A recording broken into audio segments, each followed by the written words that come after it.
Good morning, good afternoon, good evening, and welcome to the Bull versus Bear webinar. Steve Miley on the call for trade day on the first day of the month, Thursday, the 1st of December, the countdown to the end of the year, the countdown to Christmas. Let's take a look at what we've got going on today in here. Just one thing I just want to remind you, two things actually. One is I did the technical Tuesday this Tuesday. We're not going to do this every Tuesday. We're going to try and do it a lot of Tuesdays. Go and check out, you go in here, Trader Education, drop down to Technical Tuesday. You can see the recording down here. It's only 30 minutes long. We're talking about trend, identifying trends, support and resistance levels pertaining to trend. Next Tuesday, we're not going to be having this Technical Tuesday, but we are going to have another one of our Trader Mind sessions. We haven't updated it in here yet, but we will be doing a Trader Mind session. In fact, we have updated it yet. And James has updated it here. So next Tuesday the 6th, we've booked it in at the moment at 10 o'clock Eastern time. That is subject to change, okay? That's not a definite 100%, but I think we're probably going to go for a 10 o'clock Central Time, 11 o'clock Eastern. So that'll be 4 o'clock in the afternoon. That might be coming a little bit early, so do please check back on this. I will remind you tomorrow. I'll remind you the early part of next week on Monday as well. But we are certainly going to be doing another Trader Mind session in here on next Tuesday. So, but double check on the time. At the moment, provisionally set for 10 a.m. Central Time. Okay. So that's enough of plugging those. Let's have a look at what we've had going on in the markets. Well, it's all been about the Fed. It's all been about Mr. Powell. And last night, to be quite frank, not really telling us anything that we didn't know anyway, right? They're going to slow the pace of interest rate increases, okay? Boom, there it is. Powell signals downshift likely next month, okay? But more hikes to come. They have been saying that. All the Fed speakers have been saying that for the last, 1 to 2 months, or however long it's been, at least 4 weeks, right? They've certainly been saying that since the, maybe not 4 weeks. Yeah, probably for 4 weeks.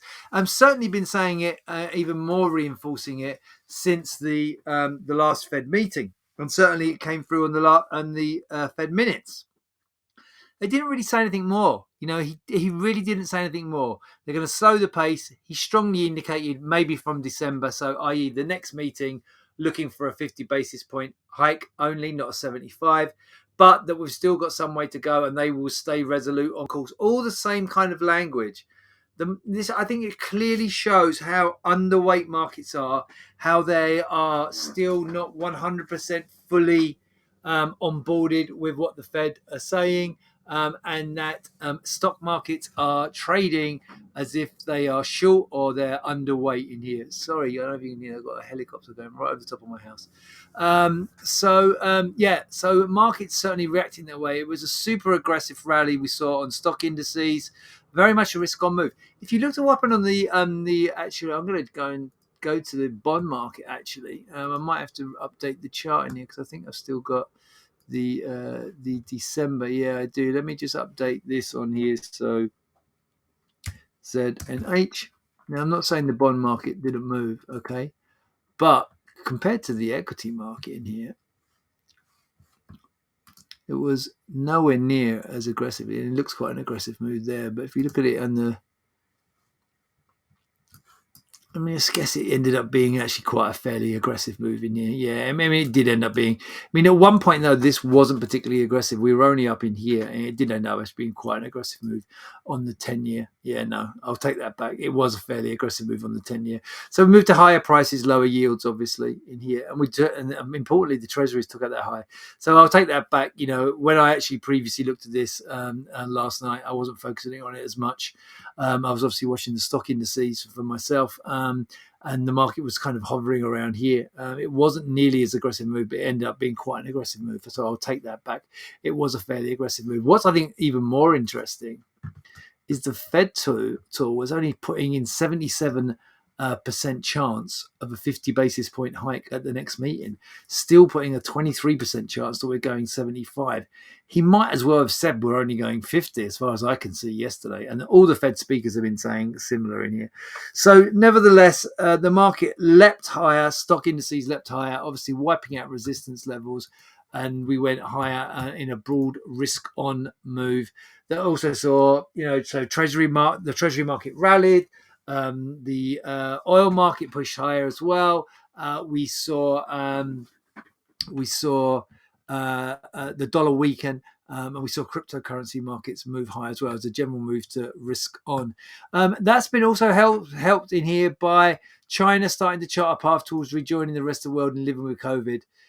So Beijing will allow some virus-infected people to isolate at home. Currently, if you get the COVID, you have to go to basically a camp. Effectively, you have to go in a regulated camp. So, and that's being allowing some virus-infected people to isolate at home, as opposed to having to go into a government camp. So certainly some restrictions coming through after the protests we saw at the weekend. So all of that pointing to potentially more of a reopening. On Wednesday, China top official in charge of fighting against it said the country's efforts to combat the virus are entering a new phase. So that's a positive as well. Chinese stocks rallied on that. I'm not going to go into FTX any further. It's not really impacting what we look at. US futures kind of a bit fairly quiet in here overnight, given the aggressive move that we saw last night. And we do have a glut of data coming up in here. PCE deflator. Remember, the PCE number in here is the Fed's preferred measure of inflation, PCE, okay? The Fed's preferred measure. So we get that in just under 1 hour. PCE data coming out of the US. Bowman speaking from the Fed. You get manufacturing PMI coming from S&P Global at 9:45 Eastern, 10 o'clock Easter, we get the ISM, the more important PMI data, manufacturing PMI data released. So we do have all that PCE data is going to be, we're going to be watching that. We have Bowman speaking, and then also both the two sets of PMI data coming after that. So far this morning, European PMI data in here, you can see it's kind of been slightly mixed. UK was better than expected. European slightly worse than expected on the PMI numbers so far out of Europe. Okay. So that's so 5 things to say today. So focus on obviously Fed and focus on China reopening, both positives to the market. Morning bid, Powell clears the deck. So this is similar to that from Reuters, similar to the 5 things to start your day. In here, S&P was up more than 3%. Its second biggest one-day gain in more than 2 years, and on yesterday. And US stock futures then say waver. I don't mean they're really wavering. They're just basically stopped. Okay, we've had a slight correction, slight dip. But I mean, just basically stopped after a super strong day, as I say, a really strong day yesterday. And China starting to loosen their COVID grip as well. The dollar moving to new lows. Oil in here. Unfortunately, we have OPEC Plus meeting coming up at the weekend. But we initially got gains in here, and also positives from China, but also rallying with general risk on. And Chinese stocks rally cool. So Chinese stocks initially higher, but then the rally slowing down after maybe a bumpy. So China's set to loosen COVID curbs. So after a week of historic process. So yeah, all of that going on. So overnight, yesterday we had a strong rally, over 2% on the Dow, 3% on the Nasdaq, more than that on the 3% on the S&P. And they're saying wavering, cooling. I mean, we're down like nothing. We're down like a tenth, okay? Given that we were up, at a second best day yesterday for 2 years on the S&P. So no surprising that the market is just sitting and taking a breath. So I'd hardly say that's cooling. And European stock indices in this morning, slightly higher. We have actually 7/10 on the DAX, but only a tenth on the FTSE, and 2/10 on the CAC this morning. Right, we've already looked at the CME tool. Surprising that we're not seeing this higher. I am very surprised that that's not higher up in here. But, we're still looking at the same peak in rates. That's not changing in here. So going out to June, we've got actually the peaking rates. Actually, no, the peaking rates has dropped. The peak was peaked to 500, 525. Now we're 475, 500. So the peaking rates has dropped in here. Looking to hit that peak in rates pretty much early part of next year, by March at the latest. And then we're still looking for, if we go out now to September, 475 to 500. And then by November next year, this time next year, looking for a rate cut. So the market actually, although is not pricing in 100% in here or anywhere near that we're going to get only a 50, has shifted. That peak in rates has definitely shifted. It was at 500, 525. Now looking for the peak in rates to be at 475, 500. Okay, let's take a look at the charts. So obviously, there's the Treasury chart. Let's go take a look at the stock indices first of all. Super strong day. Marubozu candlestick. Marubozu opens at or near the low, closes at or near the high. Echoing this super strong day that we had. That was, remember, the CPI data we had back in the middle of November. Super strong day there. I remember that turnaround day was the other CPI data. So we've had 3 days defining the markets in here since the middle of October. The CPI turnaround day in the middle of October. That surging day for the November CPI data, and then Powell only reiterating, but nevertheless, I think showing, having paused, really been in kind of pause mode since that CPI data from the 10th of November. The market then, seeing that, the Fed are, listening to the CPI data, seeing that cooling in the data, and responding with not as aggressive rate hikes. So just looking at the trend line in here, this is going to be the critical trend line, not very well drawn. I'm going to actually redraw this, take that off. This is on the daily chart. This is going to be really critical now, I think. So it comes off the very high. And we're going through this peak in here. And if we draw it through this peak in here, we could draw it through this one. Not really that wise to do that, but I'm going to do it anyway just to show you. In here, and you can see the market's already cut through it here, and then we're already above it. So I don't think that's the valid trend line in here. And also you've got sketchy data that back in here. I'm taking it off this peak up here, but you've got only got one print, because we're back on the deck contract, and it was hardly trading back here. But then if we go to draw the trend line, still off that peak, and then take it down through this one here, what do we see? We're right bang on it. So you could argue we're through it. I would argue we're probably not through it yet. If we take that, not far above the overnight high, which is 40.72, the trend line's going to come in around, it's literally just above like 40.80, 40.85, something like that. The trend line there would open up risk up to here. That high there, remember we have got data that could drive us there. That high there, 41.75. So we could be up there later today. Let's go look at the 15-minute chart. We're not getting a lot from here. Lower low and lower high, a little bit of a wobble. So you could argue downtrend, right? But then if we draw the trend line on the counter trend line, remember we looked at this in the technical Tuesday, uptrend, boom. This is like a flag pattern. The market's now broken above the counter trend line. Where's the next trigger? Probably that little swing peak there and the impulse peak. So either you take the impulse high on that bar, 40.86.75, or the swing high, 40.87.75. So between 48.87.88 is the next trigger on the top side for the S&P, and looking bullish, looking like we're turning. We've had the consolidation, you've had the correction, you've had the pause for breath. Any longs that want to get out have got out. Now it looks like we're turning back higher again. Same story for the NASDAQ. There'll be little to add there. Importantly, though, on the S&P, we took out these peaks here, didn't take anything further out here. If we go to the NASDAQ, took out that peak there, but also now this peak over here as well. Haven't taken out these peaks here. We haven't taken out this peak, and we haven't taken out this peak over here. So that's going to be really important. We just stalled below the recovery high from earlier in November.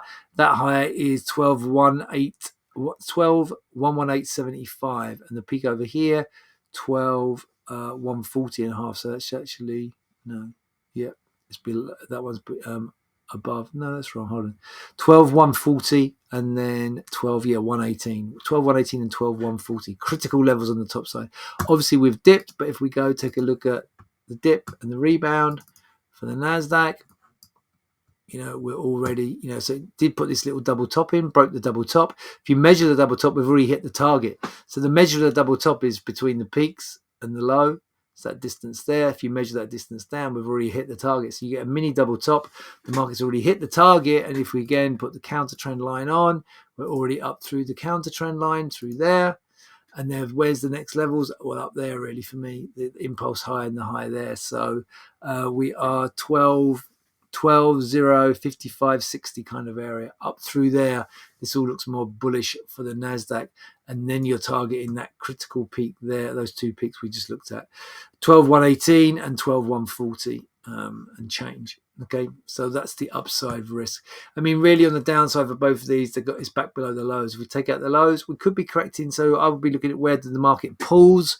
So you see in here, so this is a 15-minute chart with the market rallying. You got this spike back lower in here, then went again. Then we had the pulls here, the red candle. So you probably see better on a 5-minute. On the rally. So where's the downside risk? Well, it's down through the lows really for me now. It's only back through the overnight lows, but you could be here. So that's where we paused here and then where we paused here. Look. So those are the levels here, here and here. And we've got them in the reports. Okay, those levels are in the reports, the daily report. And then down through today's low would open up risk down to here. So that's like around 11.8. Well, I'll give you the exact number, 11,861 and a quarter is the downside risk there. But yeah, for me, it's bullish, all bullish still. Quick nod to gold and oil. It will be quick. So oil, first of all, no surprises, up yesterday, up further today. Both the China news and the and Powell helping the risk on mode generally. Stronger recovery potential, positive for oil. Can it go further? Yes, it can. Where's the next targets? Well, these peaks over here. So upside for oil is 82.36 and 82.43. Next targets above there. There's not really a lot up to like these breakdown lows here. So up towards like the 83, high 83s. Take a look at gold. Remember, I'm just going to get rid of this one actually. Just bear with me. Apologies there, guys. Okay, yep, going back to gold.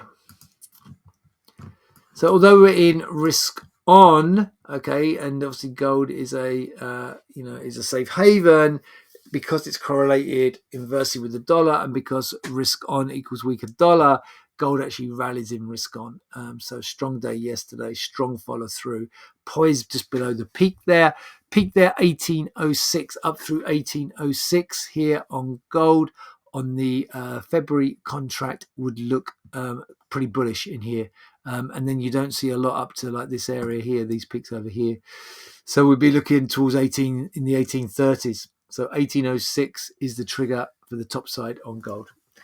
Okay, I'm going to leave it there, guys. I'm going to wish you all a great trading day. Please do take care, stay safe. I'll be back for you with another Bull versus Bear webinar on Friday to close out the week. And it's non-farm payroll day, remember. And then we have, don't forget Trader Mind next Tuesday. Cheers, guys. Bye.